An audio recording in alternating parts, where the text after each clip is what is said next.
tala mai ao tātou au whasala uma si tātou atanu nei fo I vaenga o tātou Polkalame ano ia tātou temi whatara noa ia mau nei o taitai ala malo soi fo manuia malo le langi mamai loutou lava papale a me se foi loutou la le lei loutou a fia mai nei aso malo soi fo manuia a talo whātou foi sa moa I lau mai mo mai tātou Polkalame whaawau nei ia o whātara noina o tātou malo I winga I mta upu sa tara noina fo nei aso o fono o tātou kapeneta wha malo atu lonu sai ia wha malo fo il pale wha malo fo I whaiva ma tiute o tātou au ria mai ele nei aso Lulu matango fia I fi taitunga iai si o tātou atanu e ala I le valawina I le ngatai tono si o tātou atanu le malo ia meise le kalesia a talo whātua I mai mo mai Samoa ni nei fo I tūlau le aso ai meise le mai mo tāpua I mai si o tātou atanu I tawhai fia o le lalolangi o whea lava o mo mai tātou whasera launga ia e tonu lo manuia me uma I ele tua o tātou taunu maile ni fo ia so Lulu matango fia mani manuia au nei mata upu sa whātara noina I le sor ka peneta ia tūlanga masani lava fono aso Lulu uma o le so sa whātara noina I mata upu e winga lava le whaangai ngoino o whainga whaambae tula fon whaatontonu tanga le ngatei tasi ia ai maise le whaatulanga ina o mta upu o mtanga alwenga whalapo ptonga le malo sa whaatara noina fo I le so tūlanga o nisi o whainga whaambae fau rodi matei te inai ngā alwenga le tunu e ala mtanga alwenga le tangata au whainga alwenga pisa si tato Public Service Commission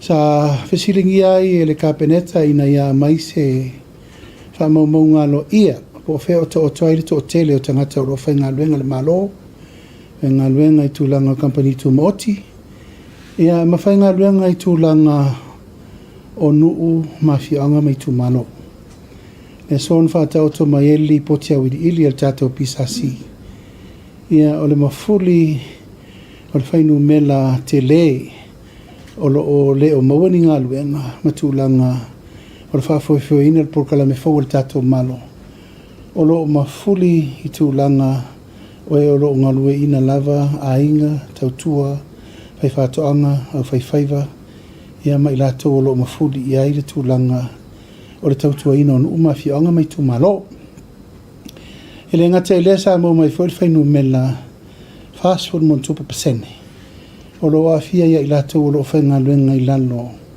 o le tātou malo e se fo I whalapo tonga tūma oti ono su pasene o lo ta oto I lunga o lātou lava o lo o ngā lulue lātou mo lātou fo I pisinisi mati nae a pēla I mafuri anga I tūlanga o whatoanga e ngā whaiva la fumanu o me whapena o le mafuanga o siringia le tātou malo tūlanga lea ona lewa mafuri tātou malo e avele lango anga inu mafi o anga lima sutasi tu malo e ngai o tonu ai lava I lātou la nei le ono su pasene le o mai tauina e ngalue ina ia lātou lava whātoanga lātou ati na e o me whanga e ma lātou pisinisi laiti o I o lo ta oto whātasi el tau mwhainga tātou malo mwhainga wha mai e te tauna li lifa I aitu langa o le atina e ina o lātou le whapefa a mau a tau sao le upo I lātou e le o whainga luenga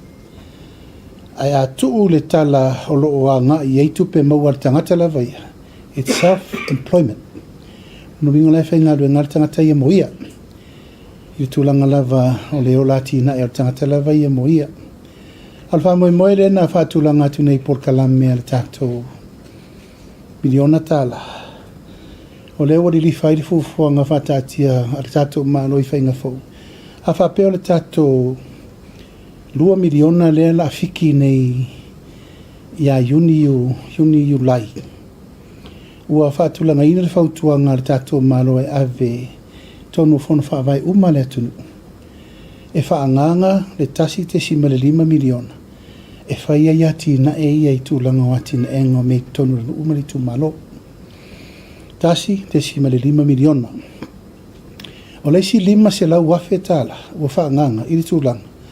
E whaanganga la i ati na ela ni o pisinisi. Ai tū malo, e toi maua i atu pele i tū malo. Commercial site. O lona winga, o i. O lea whatu la i ele i tū malo i alana pisinisi. E whawhai ngā luenga i lava tangata o le i tū malo. Whataita inga, whare piriki, whare ngausi mea, whare whangumea whale. Le ale tu inga ati na e mana o le i tū malo e whai. Ai e whau ati na e commercial. E toi mau mai tupe le i tū malo. Po la tu sia e aver valele, po la tu sia e aver utos.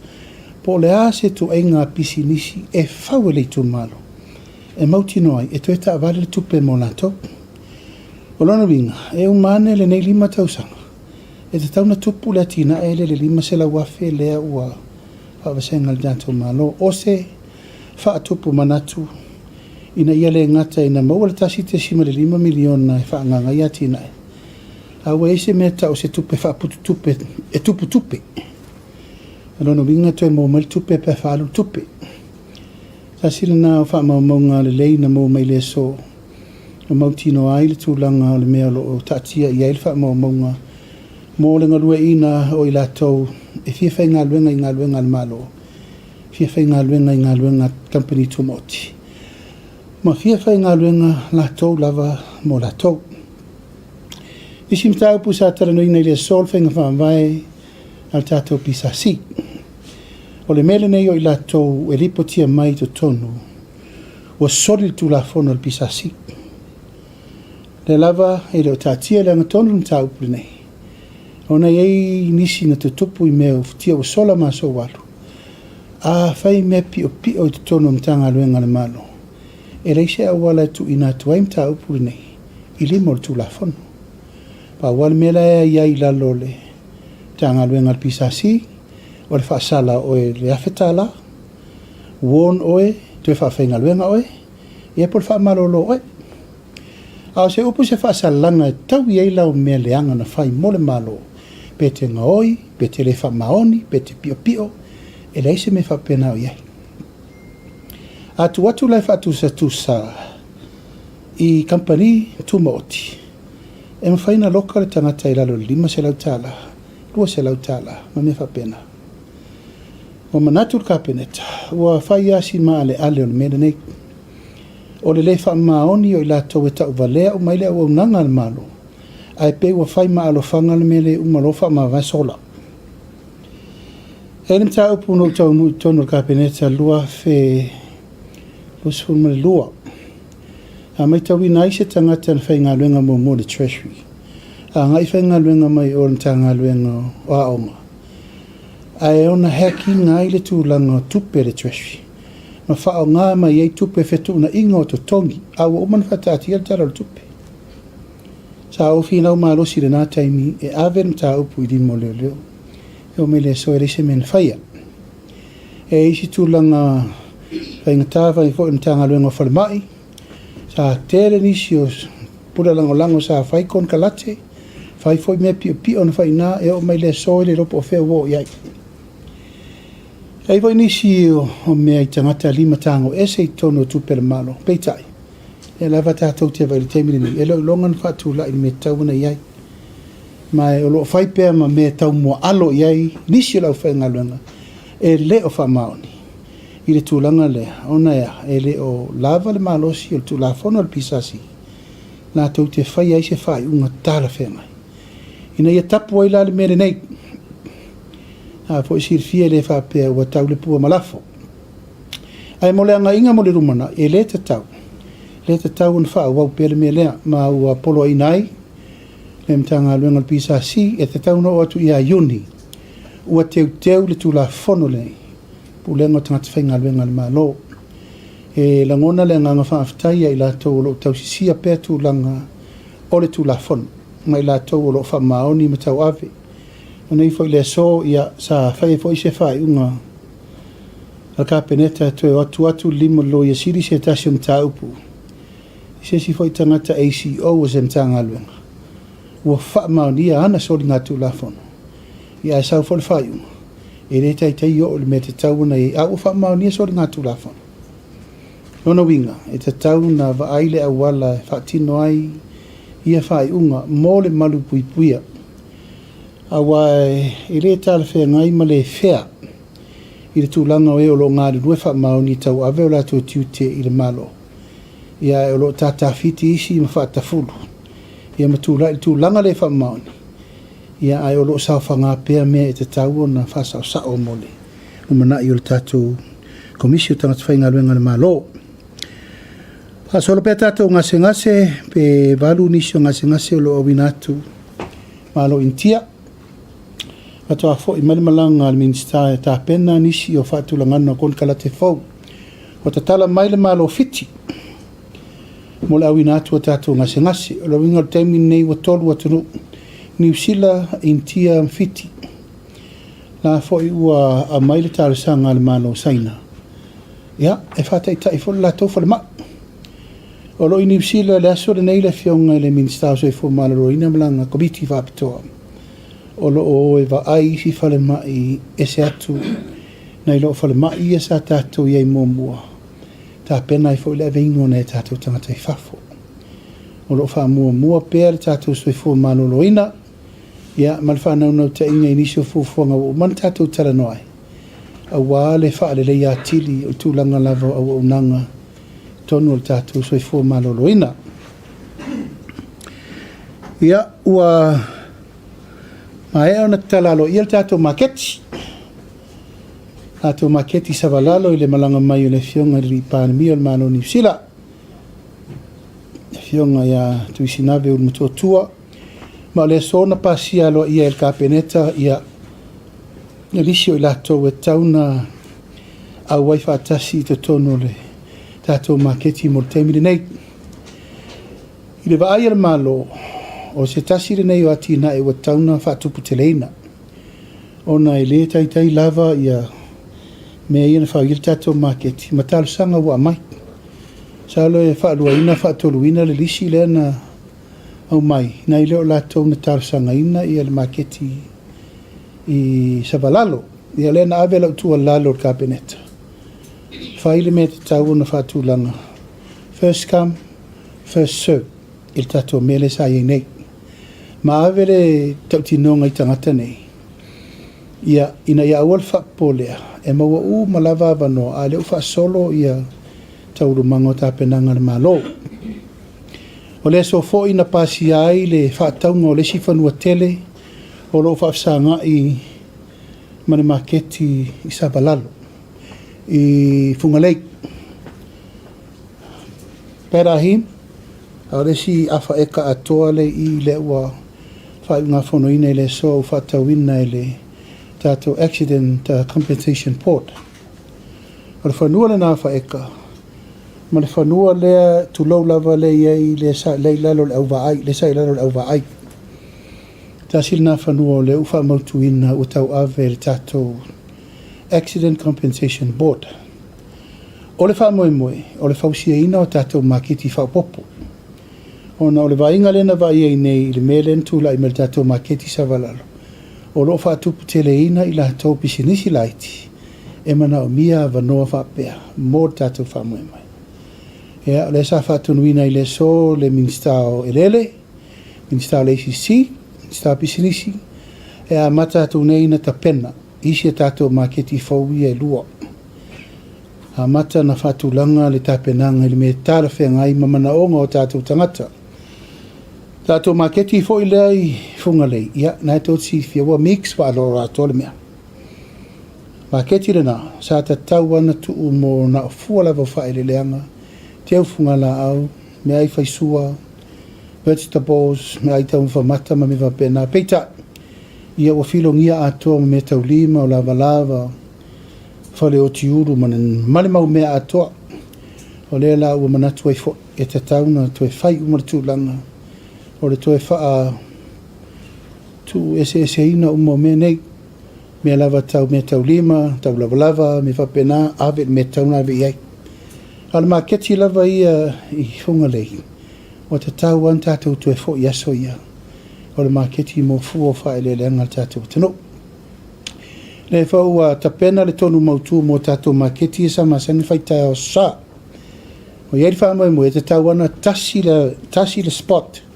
e tatala le sa a whapea la tapena uta le maketi funga lei mo le teimire nei whaamautua i loa e le to ta la tato maketi le ile sa ai ave uma me uta tasi al maketi e tala mo le sa ato ono le utala whaasolo ato al tato maketi i funga lei o le whaamoe moe ina ia tau ave pea le mamama le matango fio le wa il tato maketi savalala ia ina ia tau ave ai le tūlanga langa o i e pe ese le tūlanga fo e re tauna toe la ua maini mea mata i tai i pito le tai tai ao sa ala ta pena le leile tūlanga o tai ao sa i tal tato maketi le tana tasi a iala i o le maketi tala mo le asa atoa o le tato maketi le isa wala o le tato maketi faulea e ua whaatulanga ina sa lo e tala ma le lima le tai ao whaanga i ei kuka leo whai kuka e malato ume mai pa stop malanga isa vai ma mewa pena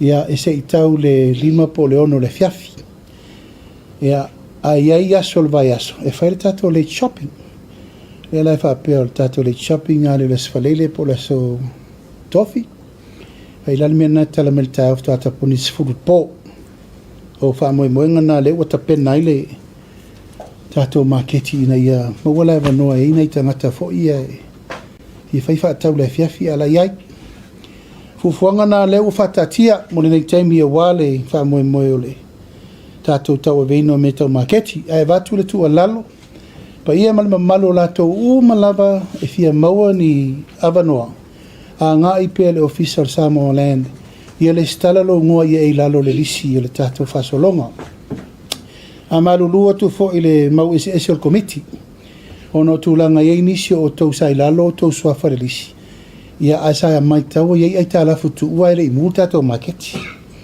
ia le o tal sanga al committee fa senga le leipea e le fa pela le uma vanoa e fa solo le mele o tato ye temili nei tofu vanoa u malava ia mau le vanoa e fa tulanga ai a ua fai le fa ungal malo e tapena nisi maketi fau a wale mana ongo lo tule mai o le tūlanga i le tātou malanga le na malanga mai ai le fionga le PALEMIA malo New Zealand ia e velne ia vanoa tā ua e patuele nganga whaaftai whaapitosi o tātou watanu atoa a moa wale pa ia i ainga ma lātou tama mo lātou ainga le songa tu mo mapule tu au mala tawa i le taima le va fonti ia ma si tatu watunu a to le tapo inga mau me se foi le afenga luenga tofi le tua ona ua tau nu malmanuia le tatu taringa malo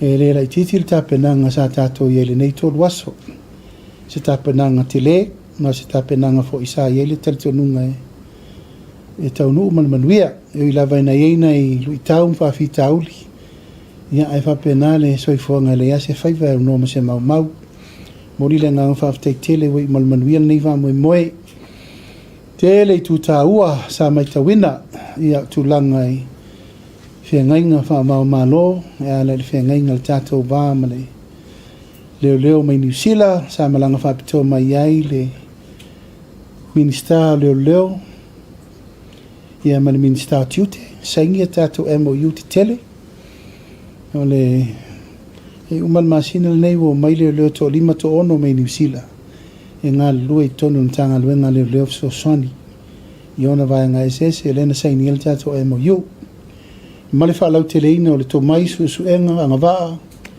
ia mai tu mai tir ai pui ngar sanga le mu ai mai se le tu langa ole fola ufa saina male tu langa ole o ina tu langa forensic a me se fole in tau le leo tu langa tau susuenga ia tu langa tau tolengina ia me mo fa pena wan tanga luenga fa pena foi fe nginga sa fai le va mo tato ofiso tute le foi na masa inia i male fionga le PALEMIA New Zealand tato fe nginga na lua tu main tato scanners le lake ia tu main tato taifau le lake ia matala no fatasi le puipuinga i le malo New Zealand tatou i nei Pasifika na wo tau sila wa matano mai va mauru e momoli mai cocaine ma fola vasa in el Pacific ai fa aftail malo fiti aftail malo tong lai matala ai ala na matala langa lai leo mai ele e força New Zealand ala fo e mate tu mai isi border salato ia mea nga i mai atato e fa ui mai South America e matau nu mai e nei fa ui atua i nei Australia ma New Zealand la voi la pui New Zealand ma Australia langa le channel la tu nei atato mea no winga e taun tato pui ai ua ta pena le tato whengainga fa vau malo tato Treaty of Friendship ia e le titi au te le loa ia nei te ua le maua e le ai sesi atunu o le lalolangi o iai se whengainga ma New Zealand e pei o le tato whengainga le wha le wole ma New Zealand I don't know but i lau mai tau ma lau vai e le eise atunu o le Pasifika o whai le mea lea ma tato eise mea o rono winga e le te tau an tato whata malai le temile nei o le wo toi o mai New Zealand ma wawe fo il tausanga o tau toi teu tato whenenga lea te lea mea toi teu ono su whata usanga e le iei mani teu ngana whai ua tele me o tutupu le tato wā tele me o sui o le larolangi tele me te tau tato mana tunatu iei wa tau lon tato tilo iei tato whewa i wha le malo ia pe ona iei le tato sangan tu sa o iei ia o le tato whaingo whien whewa nai tau si fia e maliu rol tangata i New Zealand e le tau le whatat tau le tau pure fo pe maliu pe sau whai pe graduation pe whai puiponga celebration po le alawa tau te o lava e o al tangata o vai ta pena tangata eo al mena le tupu ia whain tā tele ono tūlanga ia e a vea isi tangata sori tūla whono isi atunu ia uta o tuem tātou whapeo le e tātou te sori tūla whono ia maa mea umana le uta pena e ala ele taunu mai o le fionga le li PALEMIA ia e tusa ma le tātou mawhitanga le na whai tūlanga tau skorsipi tāra sanga te whapopo tūlanga tau skorsipi mo tātou tūlanga tau tolengi ino fo mai ma mea uma e fo isa uwhaari sa o lava iai e lua tātou whale mai le tapena o le whale mai fau tūnei mato ma le whale mai fau isa vai sa uwhaari e manino a ele fionga ele li PALEMIA whale mai le na whai New Zealand tasiva fituri ma tātou whale mai le o ma le temine le tu o le whale mai e matua i whetau i le matatou it's a tropical climate hospital le sa i tātou cute 7 ma le cute 8 yaso ia ma wala uma lava nai whela wasa i whare whailele whare to maiti a wala mena lape ia tātou o le maintenance a whale mai na it was built to last lango New Zealand na lato tapenanga uma le tātou health system New Zealand whain tātou tapenanga uma lava tu lango so se fo mai qualify le lei mai wafo New Zealand tātou nurse qualify le lei mai wafo New Zealand fo e la sa mai tal sangam failo mai o lo iai ni koses le lei e tau ave tene fo mai e ma faina lato wo o tūlanga e lata i le fo mai e le o tele le fo mai e ma faina lato faia talavai faina lato vaia i tūlanga e peilava o fo mai e le e maua leva noa i tūlanga so ni le temine sioki o tātou fo mai e lau whatara noa tauna ini tātou teine tausi pasi le leila ua maua lunga tūlanga o lato wala o ina whaale tausi soifua e amata lona ave nei tātou tangata na ina ia mawhain so soani le teimine le tausu ingo tātou fōma ia ma le tele o whaaftawa inga tala no tūlanga o le awina atu o tātou o loa fua whaele leanga pa ngā whaiva ma mea mo whapena tūlanga o tātou trade agreements le fo isa wha tala noa i fo ia tūlanga o tātou valele ia wa umana tau tino PALEMIA New Zealand ia tātou te tau mwhali tātou valele ia e peila vana le New Zealand Qantas e Pasifika le ia tātou a wa umana o tau tino iei o le mana onga a Samoa i nei Samoa lo lala ia turu mamau whai tātou valele ma o le purupuru lima le mele le uta pena il tatou sao le fai so e se la ma faufaunga lena ma isia ma faufaunga tatou e mua taimine nei o tatou madili la tatou o fight company vale a tatou tau fai sea o mai ia o le whaaloto telefone na le tatou malo o e pe o aso ia fai ngau aisa na o le malo ana faia aisa a fa pe mai tatou tangata e ia tangata sa moi o mai ala tole e New Zealand ma le Pasifika ma Qantas ai a fia lo tatou tangata o nei lolole ia ai longa to isi si tu e se tatou vale ia o mana tuna tunga mo le foi no tatou company sa matou fono i foi ma le New Zealand e le fai titia le nganga whaftai le New Zealand lana le lava e tautua Samoa pa wala utala no fai ai le PALEMIA ana whapea lava e tatau e per pa ua pasasi ia atonu le to i faisesi ma faufaunga si spito a le mele tatou te nauna wai service it's an available service mo Samoa Amerika Hawaii Australia New Zealand o le wha moe au tūre nā mo le tātou tāpenanga. Ia, le so foi, ia nā vel whaaftai whaapito al kāpeneta, whaururunga o mtanga luenga le malo, whaururunga o lato le tāpena, le tātou taringa malo, ia, oe na fiar komiti whaapitoa, aftai le tua, ia wa e malmanu ia le tātou taringa malo, ia wa le malanga mai le tātou malo whaorongia. Ia, le fol nei ava noa moriele nganga whaaftai, tātou fionga o pia. Ia, pa ia lava lea walo sina, ma maina lepa, ma foi whalo salvalasi, ma ru foi whale tolu, ma foi tua inga atu i sa mau, tu malo, pia i on tulanga whalope, wata pau ma inga mwhalo polu, mori le nganga whaaftai te le lava, tu ua foi no wale, le no foi on foi a se mantafa, sa o no ia me se foi tu le tfonga pe foi le fionga li fai pule ia 5 gram ia no fa whengainga ona o le sauninga a tatou walo atu iai a pena foi le whaalolo mawalunga e ala le toina o le tumpalpala ma le swafa o le fionga a tu isi nave maunu mutotua ia a tonu e ise au ngā tonu vo e ise tu langa le lei mo le tatou wafa a whengai ma New Zealand ia utou nuua i manuia le tatou whamoimoi me uma. Ia, o le lava e whaasolo le tatou se lau lima sutala. O hi rei mōsan se lau lima sutala. Ia, pau au lo le whai tupere le mola. Ia, nga tera now money, there's money available everywhere. Ai maa lo whaaftaile on sai. A maa lo le whaapalpale. E o vai ako ingisi o konga mua le lenga i pasiko e la walu.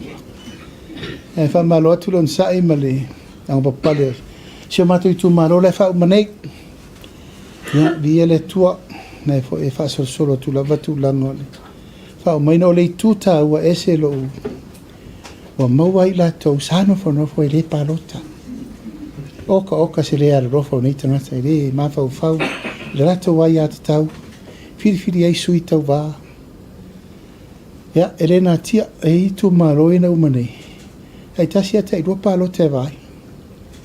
Au vile tu lei te ntu malo le o palauti. I sili ma. Tasi al palo tan sili al palo te.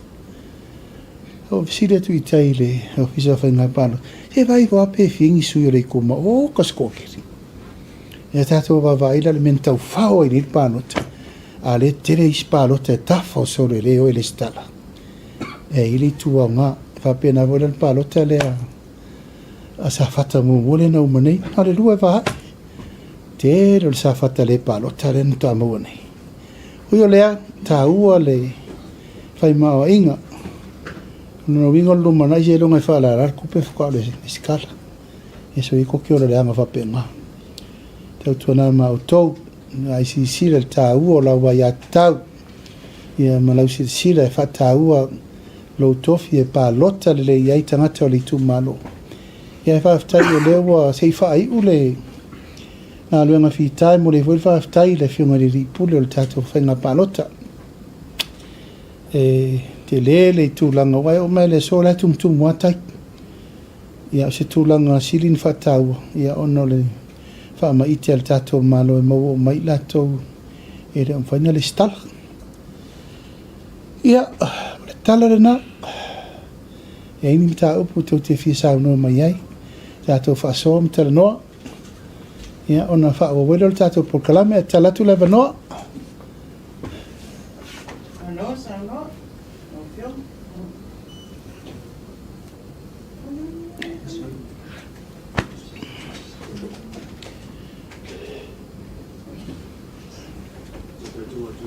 Palemia, whātaro whātu lau whionga so amata me atu wai tasi lava lata fsidi. Lau whionga i le mta upu muli lava leo i le se lau lima se fulu tā la lewa. To telefo itu malo wa whasa fua. Ua manino uma ia tūlanga o taiala sa whasa fua ai. Ai pawala mta upu fia tuli lua le whamanino ngā lau whionga. O la tofo ia o lo nofasala i le wharipui pui. Le whapea e ngā waa fui la tū. O la ula fsi lau whionga, o na pē le umanino, po le atonu wale a wala e mawhai e una, e mawhai e una maua i la tū ne ia le tupe, pē arusa o ia i la tūwa e ai fui ia te ia la wharpui pui, pē alu ia la tū a inga. Mos whamanino ngā lau whionga whamunmuri. Ia, o le taupu na wa umana soa iele pule po ai tonu e whamani e ina le tātou se lau na masfotu. O le whamani nonga o le whai uma e awhia uma tangata uma. E o na ile le tūlanga e whitu una i tūlau lava teipe o na e tātou alum whanau leo le RSE i New Zealand. Se longa lava e o mai nei e na whatu amwhailen tala sa o lato tupe. Ai mawhai o na whai ai ai ngā tūlau lava mō lātou le nofo sala. E whai lātou tusi whapitoa po whetau nā ngā il tala ino lātou tupe. Tai pei o me voile le tangata suruono i lalo len tala e mātua. Whanau. E nā latua leo tina ia.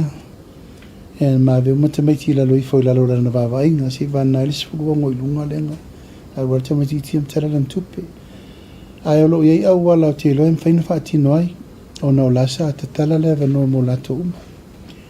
Ai la tūlanga na ile.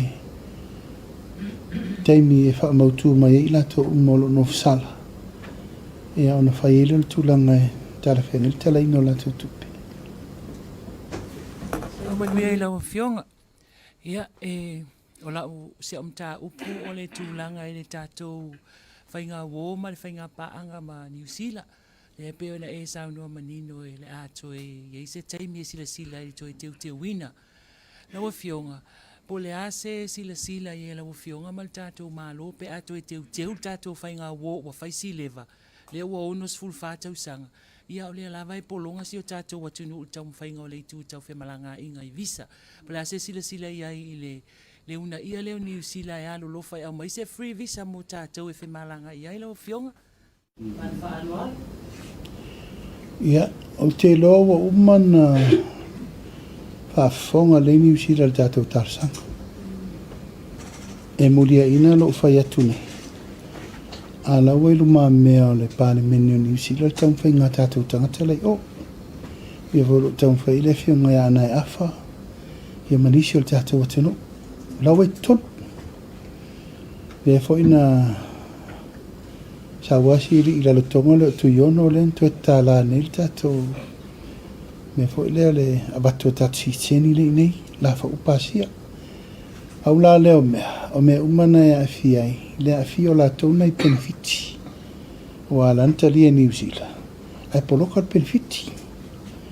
O vaenga mana le la tapena e avila lo tato. Ka moi lea. Ia te au lava ia i le mea leo le tātou whio isa o loto. E afe, salope afe, ono se lau, afe fitu se lau. Tātou tangata lai overstay ai i New Zealand. O le whainu mela na me e te au vasolen te atu nei. Whainu mela le na.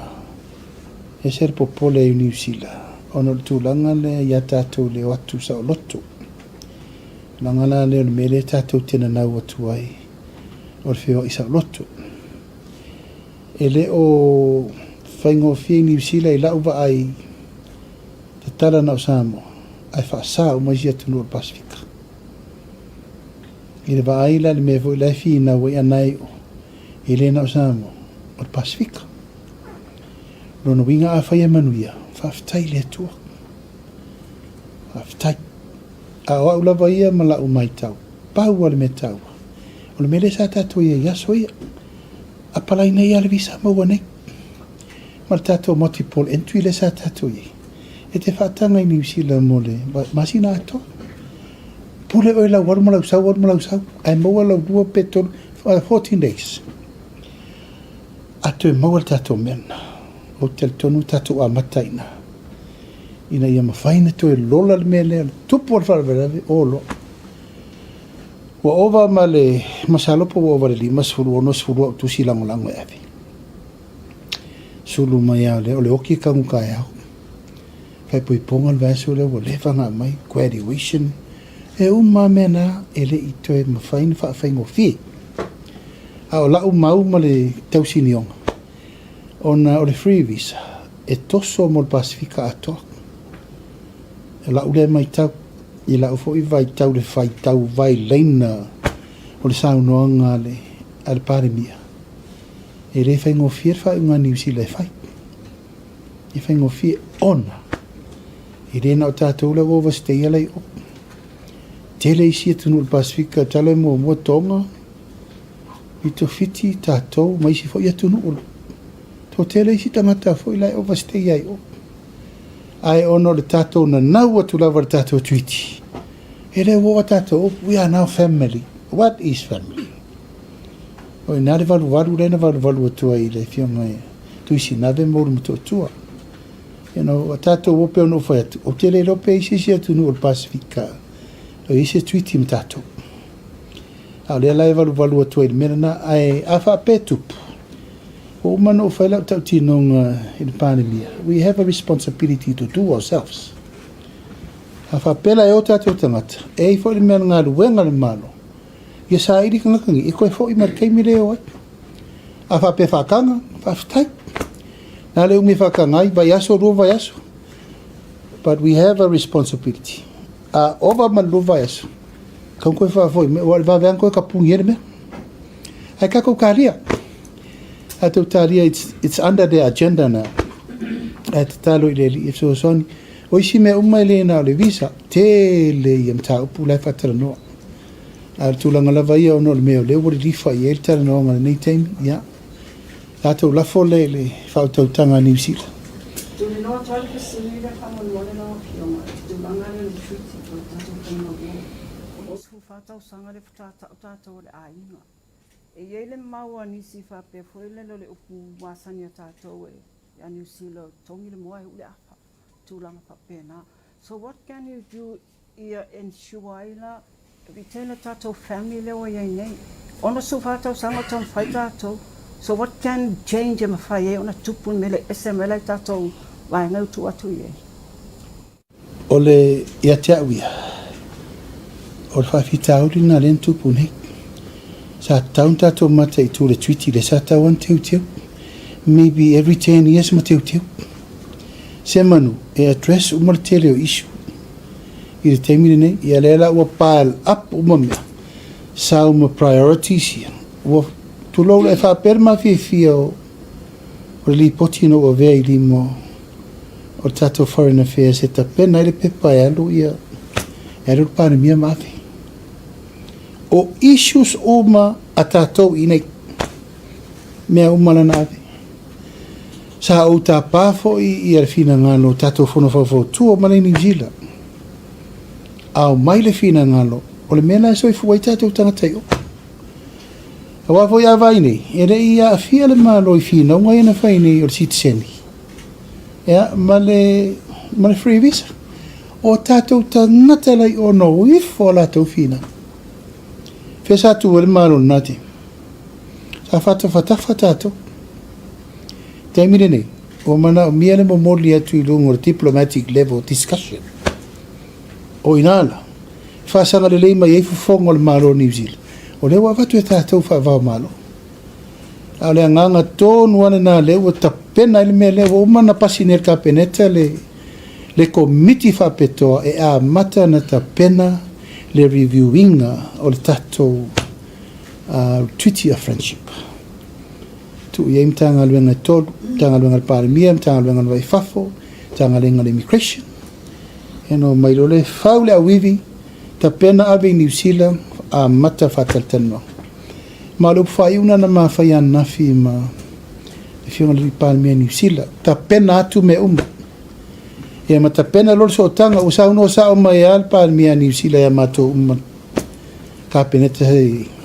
So tai sawan min stao so fo malolo ina ia sa morto min stao so fo malolo ina New Zealand.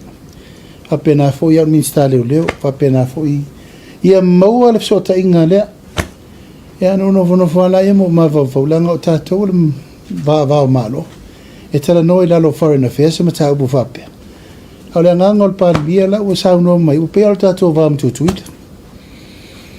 Ua whawhaingo fie whaatara noanga i o atu te mi finalise ai matau. O mtoa maua leile whi malamala ngā inga i de mea lea.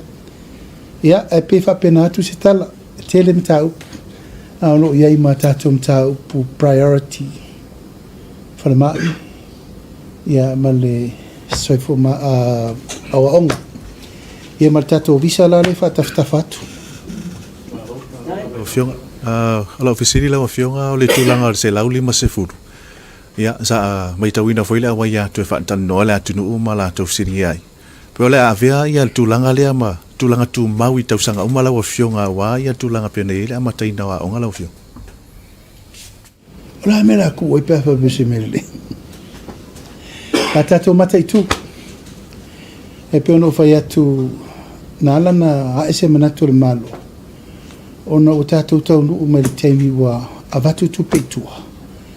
Ai o loo iai le mana onga e wha mua le wa ea onga. Tau i le male ea onga. Ma le isi mea. Ia nā toru masina le wa mai spenda le 1.8. Toru wha masina. Fiki le si tātou 2 miliona ni June July. Lono winga tau no o atu ia whaiungo me wa uma le 1.8. A ta pena ili tau nu o tato 2 miliona ili tato paketi fau. A la fua pea no whai atu e le uma I poloketi compulsory wha per malo. E le uma te le isi me pea no whai atu. Lima se la wafe le ufa nganga mo me le o pisinisi aitu malo. Mo mua tato pon mo mua le isi me wha pea. Sa itu malo na mana na o mai tūlanga I mene I o pasi e whela waita mai tia onga. O lori e whainga alwenga.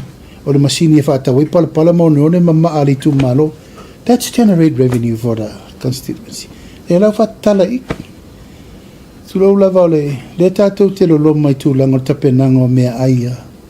Alon whanau tau sanga fok. E mana o mia le generator mene e o e whailato.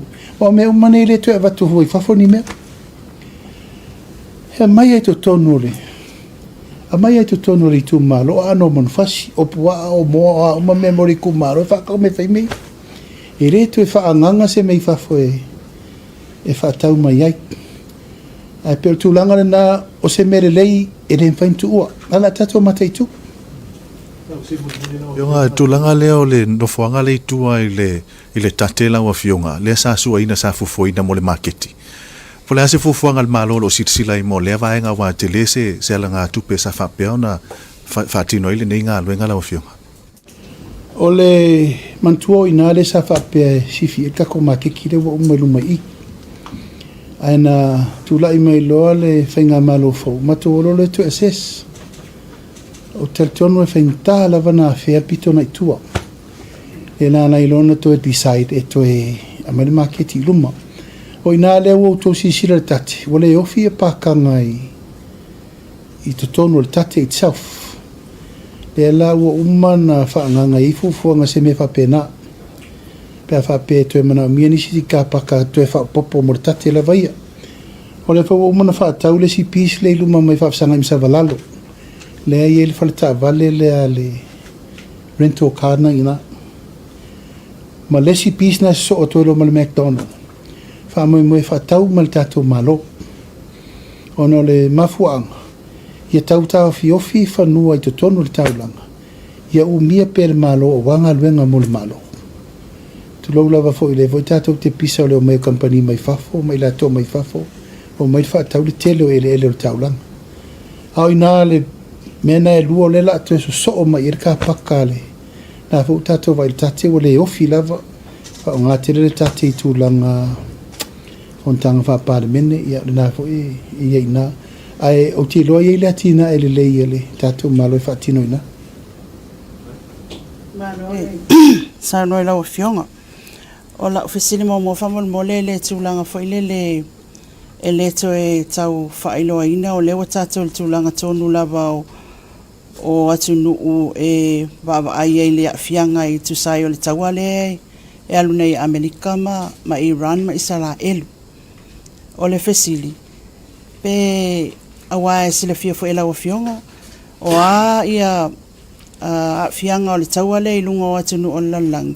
Ia fia tangata o ngā luenga o le food supply mea umalawa o le soau o Samoa la ia i lau fasiri o le ase plan whataatia le malo wa i ele taimile nei e tau ai ona longo ina tangata o le tata watunu ina ia mawhai ona nofo tāpena nofo sauni i tūlanga umawa e lela i titi le taua lea mai lela i titi fo le tūlanga a fia o le lalolangi o le ai ai. Ia, sa ave le whaatonu ngā kāpeneta i mta ngā luenga umalawa le malo ta pena mai ia tātou fufuanga le mau.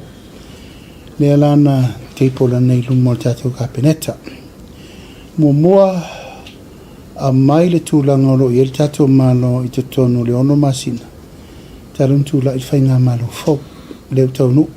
E voi sa tātou tere noa le lava e aso ma whainu mela ai tālafu.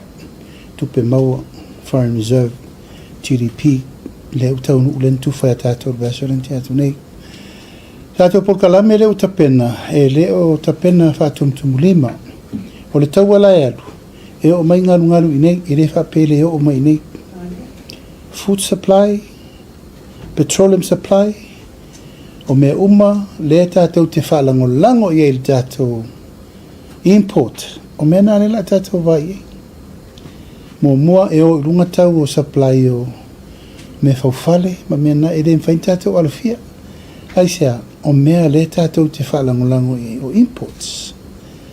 Al me tā ua lava i e te mine nei le sa tātou whai ai pēa le una i le nei. Ia, e awana i sioki e tātou me tau mafa. Tātou vai le te mine nei, o a me tau mafa mai whafo le tātou te whalangolango i. Ma furi uma tātou me ai, me mai whafo.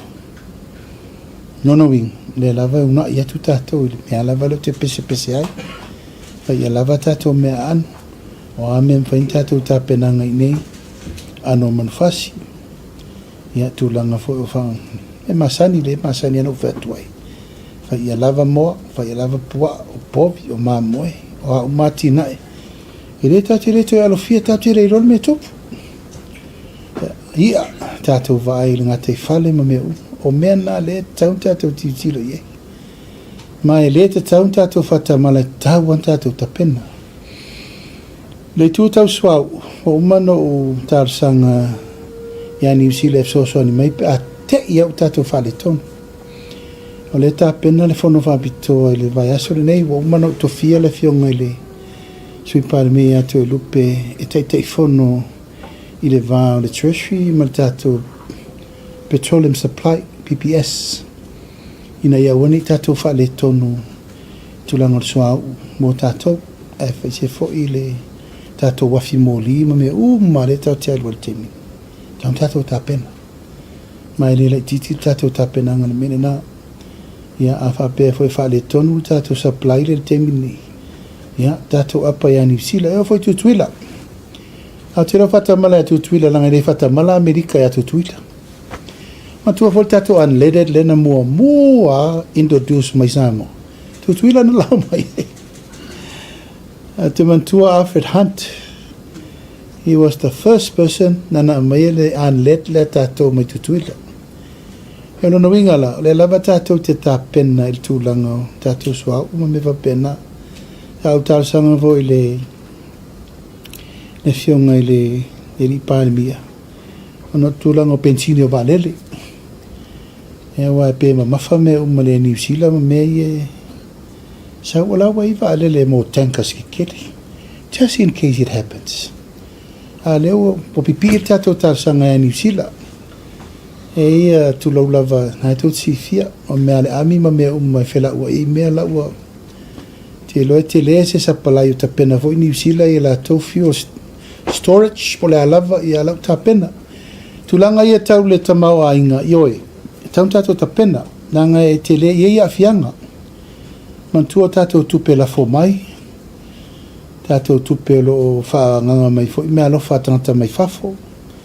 Yeah, afia New Zealand ma Australia, afia fo tātou. So we expect, the change. We expect le whetuna inga.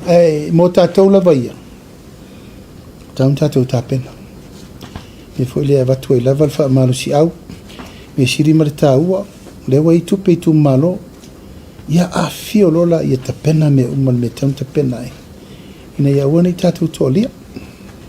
Lau fionga la psilo na lua o le matanga o fia ia o lau saunoanga u whaafonga fo i le tātou atunu uia me se fo i o le au whaasalau lalangi i le lua talanoanga ma le PALEMIA o New Zealand i le tātou whaatatanoanga fo i ma fasili ala au TUSITALA e whaapea e te alofa muti valea i le tātou media ia o se vaenga o malo whaatem kalasi.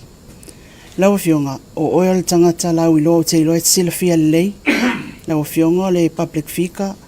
Ia mai tele fo i whaitionga lau fionga le taimil nei e me se fo.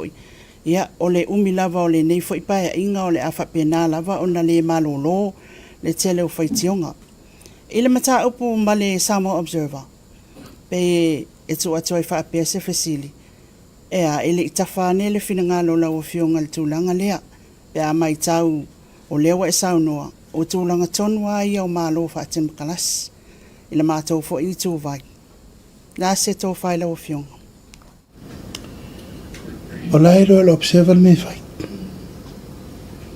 O te le manatu e whaere e lea fua, lau fionga li lo mai a val tārsanga l'observer ia.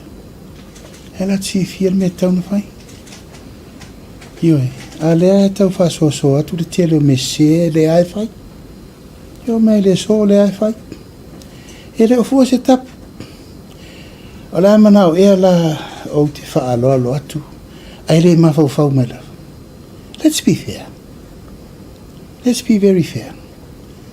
Yo le ai tau wha so so. Yo sa mo le tātou te iei. Al whare vela, tu lau lava. O politicise le pepa. Upu sa o alena. Taimi o sano malifa, I respect the man.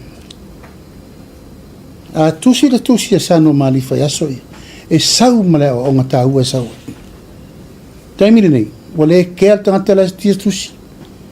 A sau e fasioti o i lan defamation, whaia. Even if it's right or wrong, e whaia. Whai malamauti no, whatau tār tau wale. A aso ia le mena le ino apatu pere mele, tu laula. Wale tu tusa le ma fau le tangata na fau le va. E me tangata fau le vele va. Le a iei au wale fa iei mea.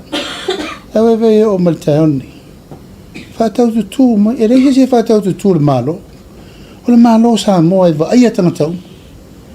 E la va whena oso se alofa e fia vai atua. Ina le ma fau me le vai. Te musu e whatu sa tala langa le te wale vali. Pa whenga iei. Ele fo se tapu. Le tai tia ele ofisa le leo upu na fai. O atu a sori lo fo. O kaka fo mkwara ya ni ma fo. Ko e fai si upu i lunga atu o mere sao ma le tarfenga. Le no fula fenga le ngal maru. Le ai se fato e se tasi. O la tu faula vape. Ai fa fe oto. Fa fe oto ui to te sava vari rungo le lenga. Ma tō mana ia le tārsanga ture malo. Ia mai a ingo tātou tala ma upu i e whai. Ia e tātia whapea. Ai lai loa lava e taun fai mel tal sanga lo observa la te lo la to me taun fai Observa olo uva ai tulanga foi le pen e sa no ia laksen o itu ia le o malo fa tem kalasi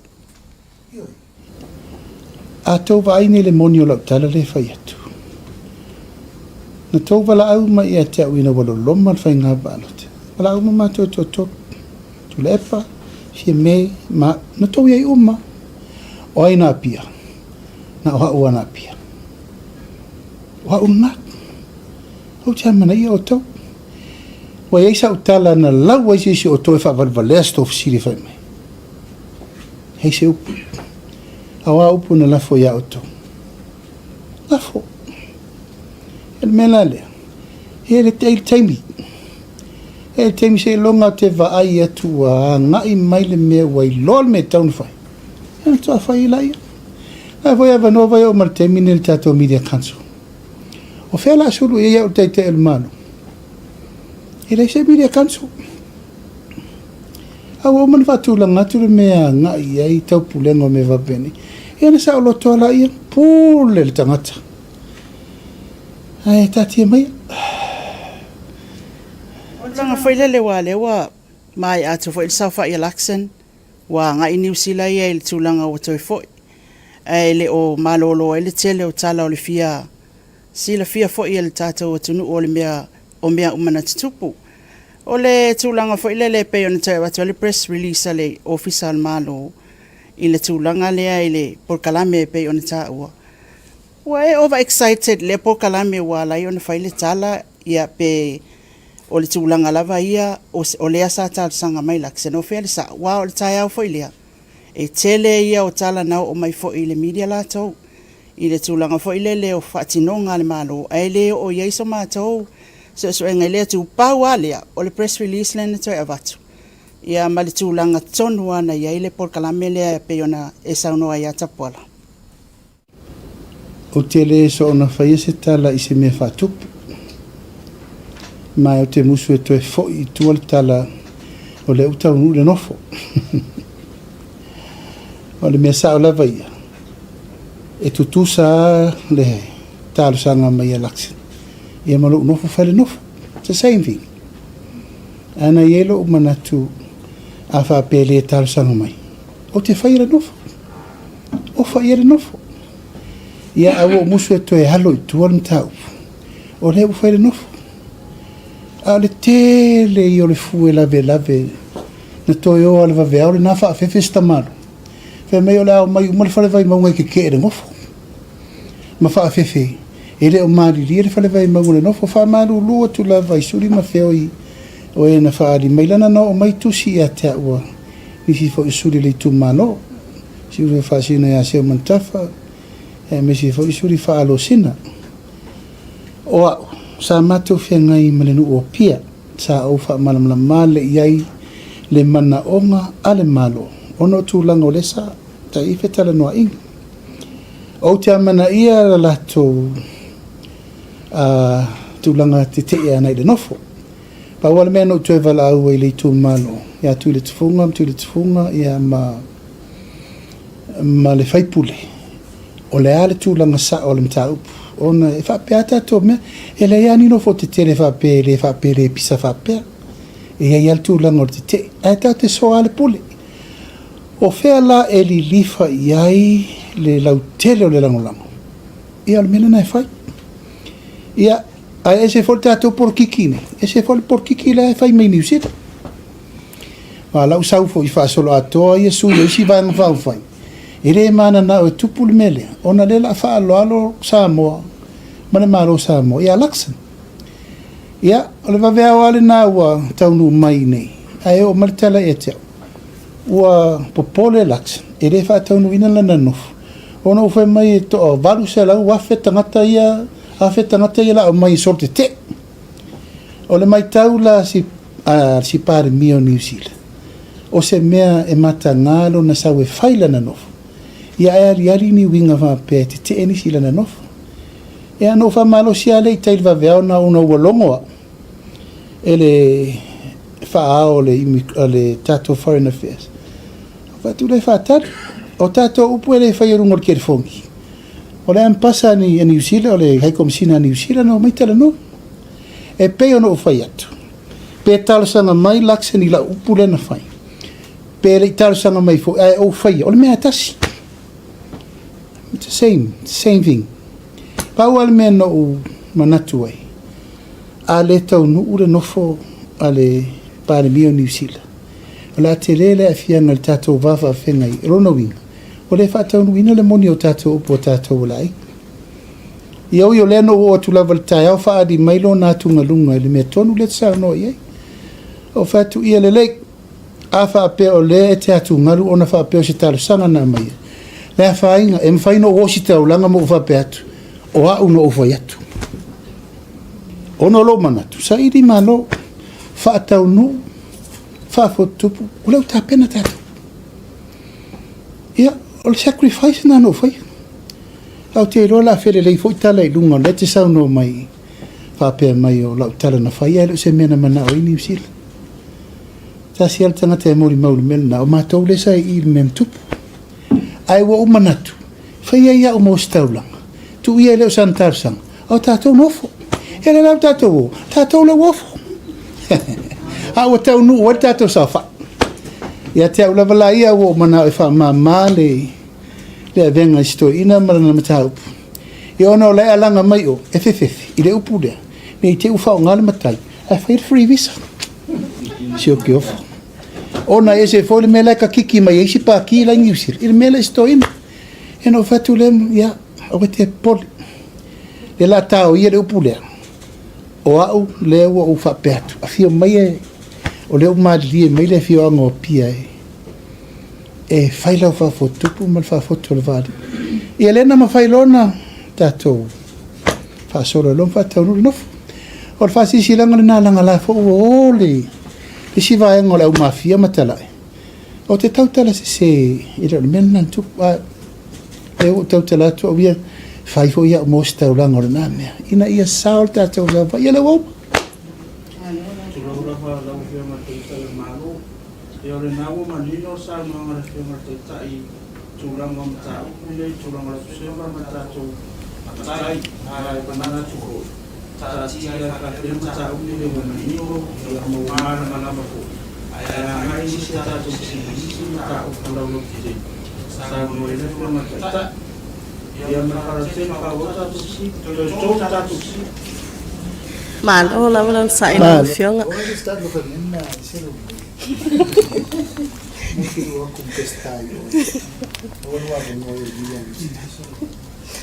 Lau fionga lau fesili famal mole le tulanga le drug test ale bisa sile sa tu FI ale sa tolo famal mole pole se update o tulanga fe wo ye nei la sa tala lo ye langa bo pisir ka peneta lau fa solo fen fa vai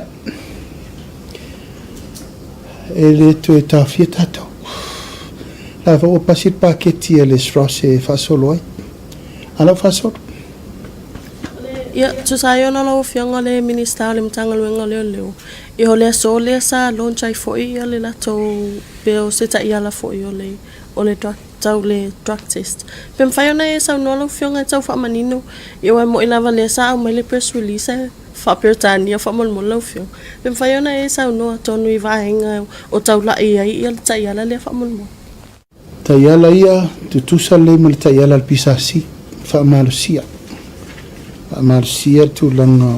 tulanga takala fasaina policy le foto pena uma policy mtanga le ai pe la mual mele tato pisasi lango ifa fenga lungo mai tato eu vou lá matou ele se ele test a só fai pura do paro ka testa ko e negative ko fenga ya tato mo foi tau ana tato tu te tau tu langa le na au leo la vaia o na wa launch nei sa tau no ia langa sa fer cabinet o le seu facili o tato marketi ia wa lo mai ona tala lo ia a pe o le tu facili la vaia ni so le malo le tu no o pe le wo o le tapunia la vai pe nei tai o nei pla so fina ngalo po e se si tu langa o tau tau whaata o to lei wa mafua i ona le te tala ina mo i lātou. Ia me se fo i le tūlanga le tau noa i lau whionga i lātou ia taru sanga atu. Ia whaonga ina i le market. POLEMIA o tangata tuai lava lea sai ai leo to taru sanga. Po o tangata fo o lau whai pisinisi leo le a. A me se lava i lātou le pesa movie o taifunga le i whaata tali i market i fo whamon mo. Tia matatai on te tala. Ta pasini pepa kapeneta. Ela e o ni ilo mo tangata lau whamini inga lisi. Inta pena e lolo le lisi whataltal, e pena o whaiatu. Le whatau nei le tato malo, le isisi le si whanua le awhaeka. Whafsa ngai le karanga perahim. E mawa ai, lau ta pena. E le uma wanoa. E le uma wanoa e le tūlanga o. Ia e pera tūlanga le nā, te lo lava e rei a se si le mana o matangata uma. Au lau wa e taun wha mo i la tau sa tulau lava, sa a fifa tasi le mu. Nā tau na wa lewa na tau tuaina le tunu i keke pua ampang keke ma mea umana. Ia ma lau wha tau lava le sa i tonu le tato agriculture store tuai.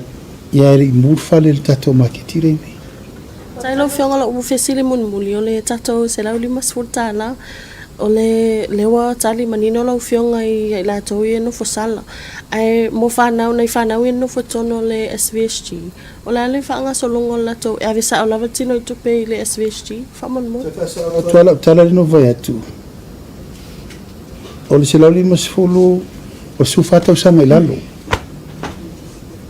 Le alu tina tala ia tupe tamaiti SVSTS. O le sa fetu na i le sa fa longo tu tau tu i sa fata lua sa fata tas. O le va faleta. La tasin faleta lua po fe pa u yele. Le tsela di masfulu ala te lo ave sa i di motamiti. Wa to te le tamiti la i tauna ave sa i di mo.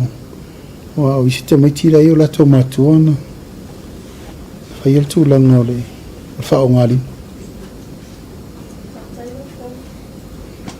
Oi fo manuia la whionga a lolo sa o la ofisili fa mod mole la whionga o no le te lo ile i stato FEILOΑ'IGA vai asolente i ona safia ngai fo i la whionga e me se kabineta mal fontanga palmeni o le la folia sa fa tu e la whionga fa mod mole fa sanga i le tai o le tu ngai o le sui tai ia e me se fo i le FEILO tusi.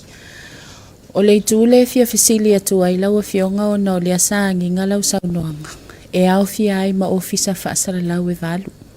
I le lafo lea sa tu atu i le palemene. Fo i lea e whaatino so e suenga i ai mai se fo i le OFISA o lo i asili ma le matanga luenga o leo.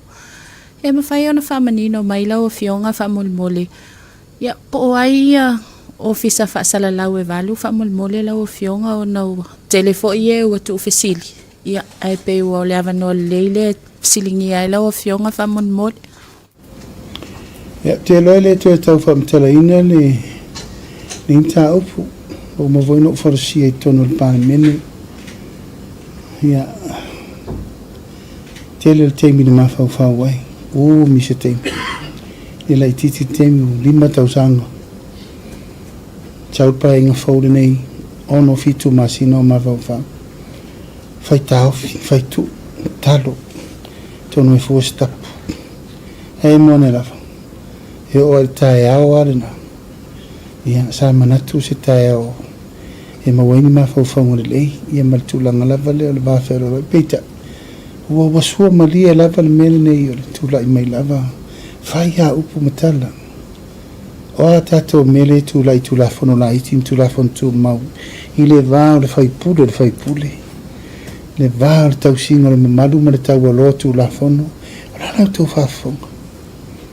La lau tau whafonga atu I tonu le mota. Ia, peo nā le sa neina manatu a tau rona whailoa. E re te tau na tu whaua wapia. Wa lava temi wa oma volo tapusa ono sa. O te rei ropo rale si tala la tu e whai. O umal whale atua, o umal whale tangata, o umal whale ainga, o umal whale uso. O le ropo rale si me la whai.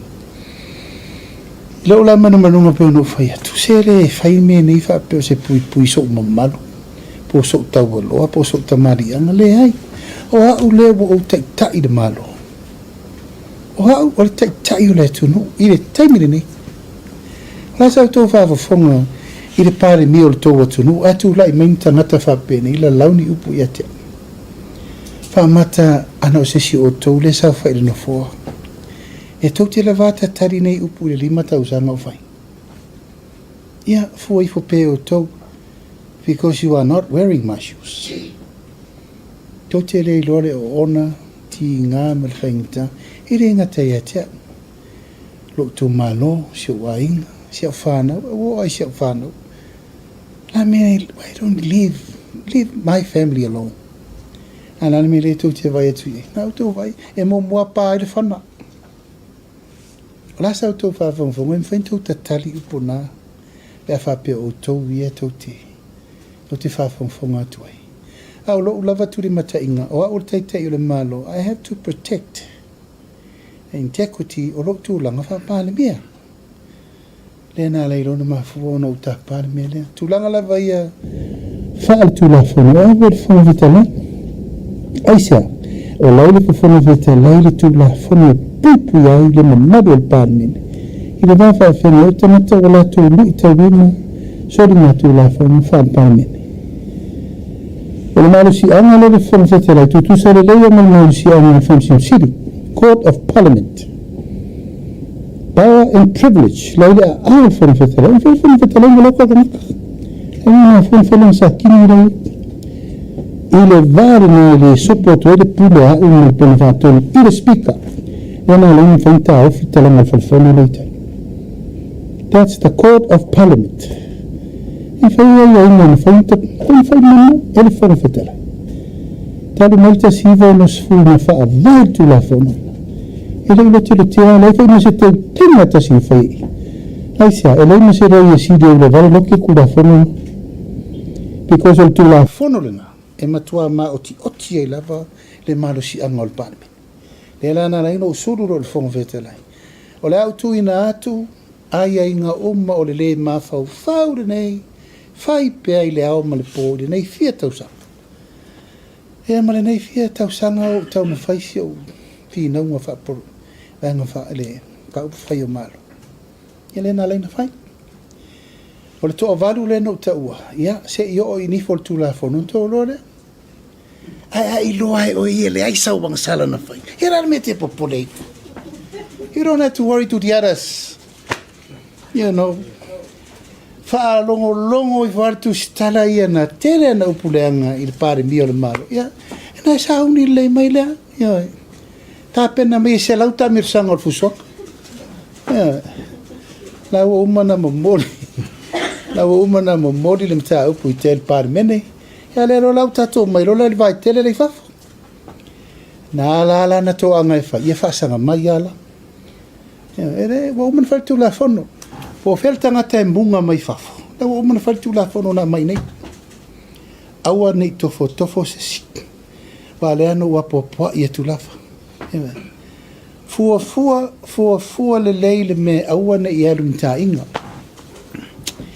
ia wai umale melna ia na sa you take the consequences ono le la vai fa mal matu a le mele le fa ia tu fa matalanga ma me alta tu malo ia wa ngai mai lo mo pua matala le fai ele umi ana o sa le specifona ele umi ia mata ata so who's going to make the last laugh that would be the most important time to atfala ngolongo e pa wala me no e fai ia le la pata inga langa la so solo fa afirmede o fa fengo fi fa fengo fi na ulangira malo fa fengo fi na foul malo o le malo o man tu si au ile tu au tau puia wa ile fanto tau ta tole au la ofisili mai I le TUSITALA e pe no fa tu ya li mai au al fa ile le fu ia a fa ile vasi tato tal e al watu au la vemri lo mai va io mali ia tu langa na ia tato fa me mo e ma voi volta ngata e po au porta ngata na fai ai pe no vai dua se la un montu pu clips Pau ala o mea na whai aso ia o whaputuputu o maa ian tau e mai. E am whau ele olo e tau punipuni e tuai la tau sa tele tala. Whale tonu ma le whai malo. Ia pe whapena si tala. Fionga. Ia o lesi a ofisili whamolmole o na o lau fionga al minister mtanga luenga o leo. Ofisili tuloa. La se tūlanga wai e ilso su e ngal mtanga luenga o leo i leo fo ia sa whamalolo le tu mau. Ia o lesi va e ngol su e nga vo i lea il maliwa i o il tamaita i tusitala. Ia e mai se su e nga lea fo i sa whaatino il maliwa lea li i lea sa maliu mai i le vaa lea sa alua o le operation a leo whamolmole po wo o mai. Te whautua ina lau e fionga. O sa oar komsina o leo. O inae ma wele tari ma oti al mta upu le whasolo te mini. E le whaingofia le tūlanga o siari ila na maliu mai le vasa. Te le i o whetuna inga sa whai. E le ilongo ina le komsina o leo mta upu lea. Ma e le fo se mafu anga tatau na leina o. E le ilope na whaini ufu whaola ponia o le tele i o le lave nai tutonu ina mta upu. Ma e o komsina tau tadu. Tupu voile i tangata i ana tua ia i le liki ino information. Tafo i lima o leo. O mana ufa i whai le leisu e suenga. Ina ia manino, malama le mta upu na. Ia maisi mta upu umma o te loe e maua le tali i alo ia. O au ia fatua o mai lava le mea mwhaino ufai atu. Ua maua le whai umma. O le taimi nei lai wha solo la te whai umma. Ni whamon mole lau fionga. Ia Paua wo mai ia paua malanga mai ia le tu malo fa sale le anga numero lua. Ia ono se tasi fo ile mta upule salo te tonu el fontanga palemia fa mon mole. Ia e pe lava no tau fai fa pula i le tonu ungon ta fa sale le anga lua. Leo te fa tat. Ile se si fo i tu le nam tau. Leo te whaatali e me soa le pule ma matou tala no mwha soro le tau. O leo te whaatali? O le lau fionga. Ia, o leo wa whamawai al taifono le lakapi Samoa. O le ala le sila asanga le malo, le ala sila il tūlanga vo i leo le sele ni lea sa tapisai whamolmo le lau fionga. O nei nā vela tusi i le ai komsina Australia. E whape mo te whilo i tōtoru palemia o Tonga, palemia o Fiti, Mao, e mal palemia o Australia, e mta upu. I le tūlanga la vai whangai ngoina i luma. O leo ta pena matio i oe whatasi, e ave umal tusi ta pena i a whangai ngoina o le proceso le tupe. Ango te re mana e misi tātou ma le tupe. O neila le sola ki li val tusi ave i o le ampasa la he komsina Australia mo le taupu lea. O nei fo isa toa tau nu, mai le tusi ale Unia Samoa. Whamamla mai lau tusi na ave. Lau tusi na ave le toru masina te ruai lefto atari mai. Wera aka. Lefto atari mai nei. O te lei whai tau le leila le tusi langa lefto tau nu mai. Awa umana o wha mana mai na. Msalo le whatasi le wha no tau whai atu. O suru whawhia mai uni la iti umasa mo en mena tupu. Tato vai e fol tūlanga o whina una ian tupu. Mai o le manatu le malo. A le suel pule nga atoa. Ma le afianga o porkiki. E le tue manuia le tato au la pi. O le lau fufua. A whapea lava. Ia whaftai ua fua se tapu o whamawai le teitei fono. O wa tātou te whiu e whea lor whai. O le pule ngane sa tupu o whawhita uti. A le mauia na o maumano u fo i tua le tunu. O mahoino u whaari le tunu. O te le mana o toe nini tu lou lava. Tu lou lava nei te u whapea nisi o tamari ilai tonu o tau talatu o nol tūlanga. O levana la kapila to. Iwe. Ai o le tūlanga lai u whai kengi wha porkiki rwa ingole aku. O le upu sa o le na. O te le toe mana o toe o tātou le mea lai e le temi nei. O le fesiri wha o tau ia o tau. O whea le mea le ua iei le au le tu. fer tūlanga le tātou iei. Aua tama, aua teine, manu Samoa, ia, ma le tātou taitoa fitu. Where are we? Au le au sa le fesiri, ngia pa tātou o i te mut.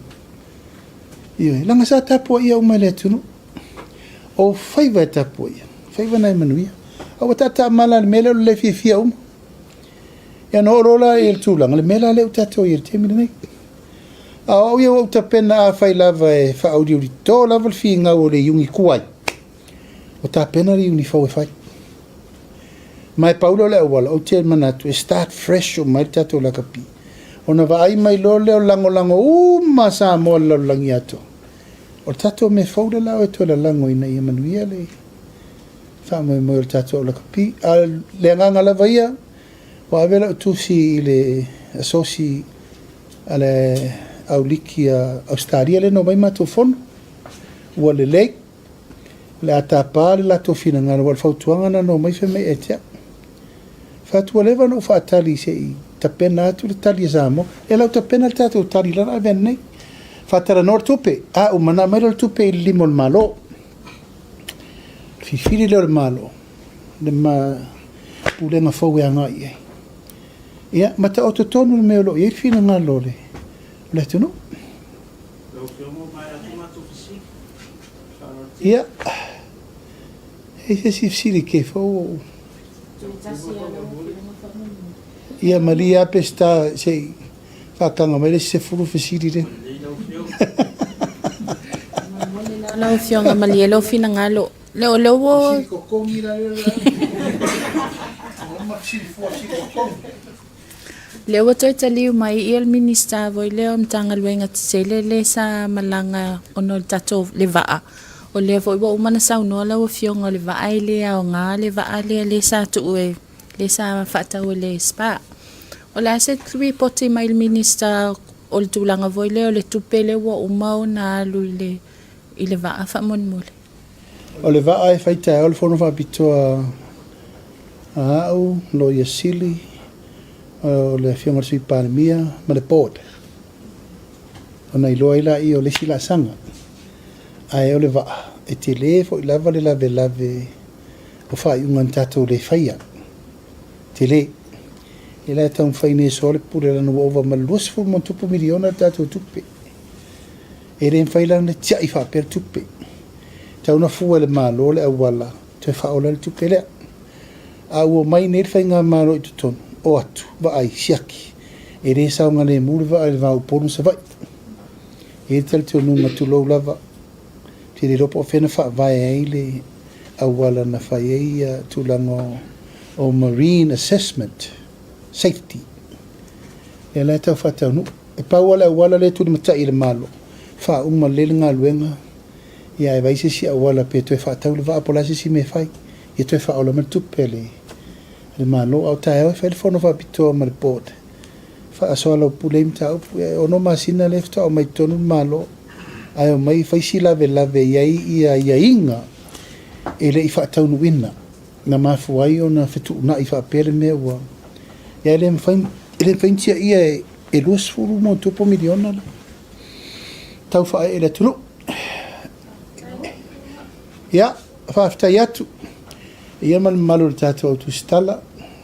Tātou whila i whuri nei aso i le. O whamananga le leo le atua. Ai whaftai atu mo loutou wawanoa. Ma le tātou whasoa vo le nei aso. Nā whau se mea o le mwhaina talitari atu. I heile uma le whai aso le ri. Te wai whaputu nei sto fisiri se luas furu wafe mo le tātou por kalame ni. Wai aso fau. E mana i al tātou taranofi i fia i. Fasoa, ai ai ni mea tau te fia malama i, fesiri mai o ruma. Ai leanga voli paka kua mai ko post maka kupa e pe fōringa mai kau kere kalangoa. Se kako kalangoa malama. Ona whenau tō fesiri mai i le mwhaino talia se tō fesiri. O te tau mawhai lava e talitali atu ma lava noa. I le mea le pel melen sau no mai nei i le lilo mai ava. O te whaalolo atu. Ma lo terte nunga e whapena fo le tausi o le tātou me malu tātou tana noa. Te hawa noa so stein. Al tu langa malwa mo e whaftei tele mo o tau o lo o tau wafi o mai mtala mai ao tātou whasoi vai so uma.